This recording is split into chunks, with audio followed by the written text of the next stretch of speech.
তিরমিজি শরীফের 3375 নাম্বার হাদিসের বর্ণনা, 3375 নাম্বার হাদিসের বর্ণনা, আল্লাহ নবীর সাহাবা আব্দুল্লাহ ইবনে বুসরিন রাদিয়াল্লাহু তাআলা আনহুর বর্ণনা।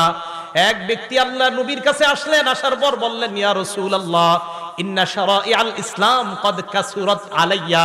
হুজুর, ইসলামের এত বিধিবিধান আমি মনে রাখতে পারি না, আমার কাছে বেশি মনে হয়, তো কি করবো বলো?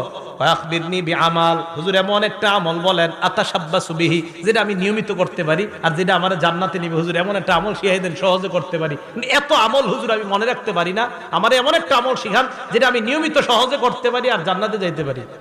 নবীজি বললেন, লা ইয়াজালু লিসানুকা রাতবাম মিন যিকরিল্লাহ, তোমার জিহ্বাটা যেন সর্বদা আল্লাহর জিকিরে তরুতাজা হয়ে যায়।